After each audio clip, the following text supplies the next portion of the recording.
Notes from the Upper West Side, a novel by Dan Wrench.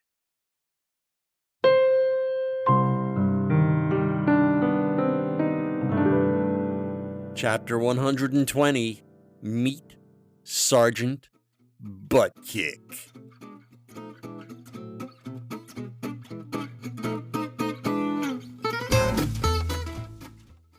I'm in the penalty box for a full week. That was my first reaction when I found out about Junior's newbie school project and what it meant for my short-term freedom. But I tried to imagine there was a bright side to my confinement, and then I tried to look on that bright side. I called up Bank Springfield hoping I could use him to get some vicarious yucks. He told me about the adventures he and Fonda and some other hot babes were having at the store. Without me.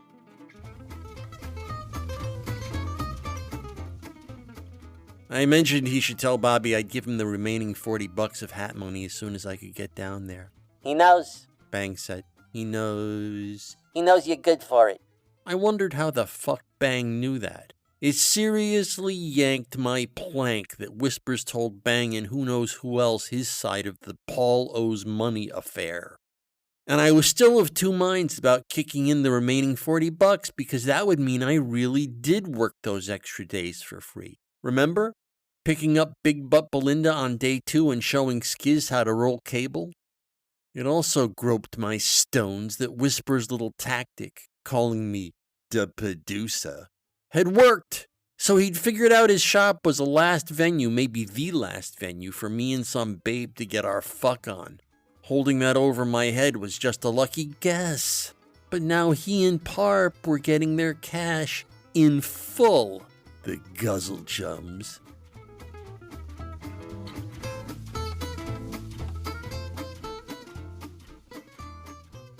On the other hand, Junior didn't know about the cash exchange between me and Bobby, so she also didn't know I was all in as a producer for Little Round Jewish Hat.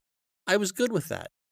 It was a long week between appearances at Whisper's shop. I was down there that first time on a Thursday, and I wouldn't be back until the following Thursday. On Monday, I called up Parp to make sure he knew I paid in $60 and was about to pay the remaining $40.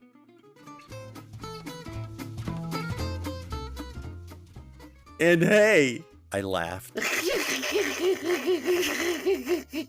Tell Whispers he can stop calling me the producer.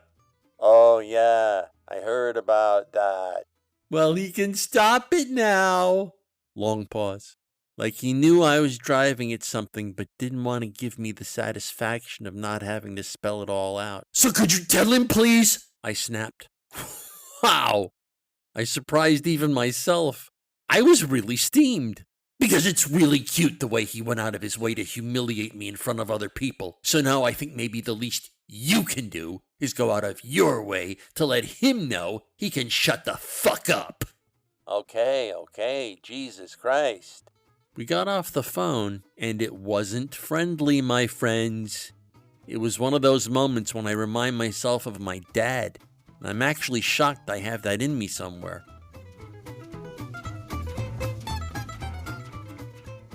It's like the old man is an alter ego I keep in the back of my head most of the time, but when he feels threatened, he leaps out and kicks ass.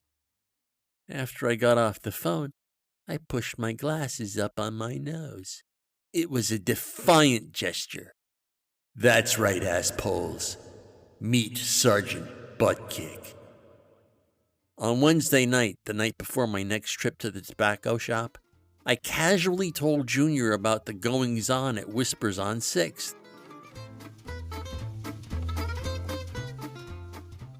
I told her about how Bobby had discovered a tobacco that tastes like cunt, how there was a surprisingly huge market for it, and how I'd helped out while Sarah Beth watched the kids the week before. And she was into it! She thought it was funny. I mean, okay. At first she thought I was kidding, but when I got into the details, she really warmed up to it and started giggling and looking around to make sure the boys were out of earshot. Of course, course, I had to pretend the real reason I wanted to go back down there was so I could hang with my new and soon-to-be lifelong pal, Bang Springfield. You should hear what he says about Parp, hon. And you know what his real name is? It's Irv Stricker, hon, etc. That may have been a little too much gushing. I mean, it's a guy, for Christ's sake. But Junior didn't even seem to care about Bang or my motivation for joining the team sling of One for the Road.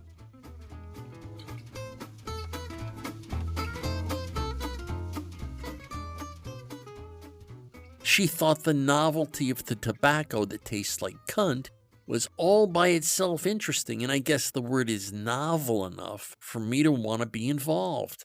I even started to get the idea that if she didn't have the newbie school / new context cult to occupy her brain, she might be asking me if she could come along. At first, though, like I said, she didn't quite believe me that this whole cuntish tobacco wasn't just something I made up to be entertaining.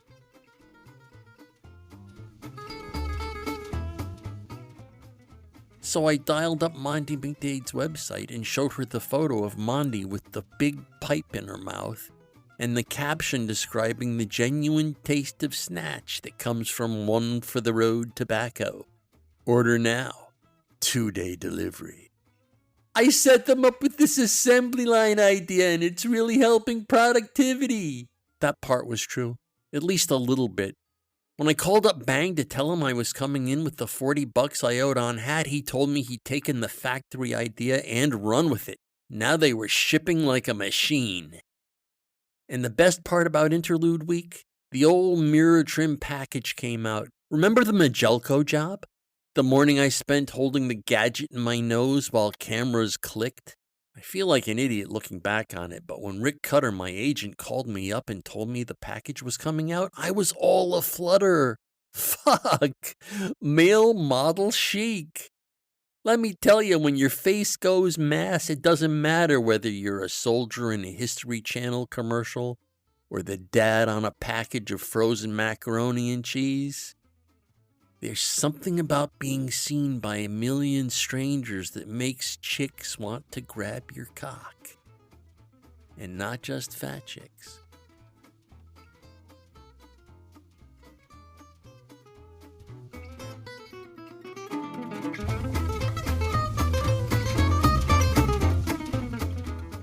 Notes from the Upper West Side is a work of fiction.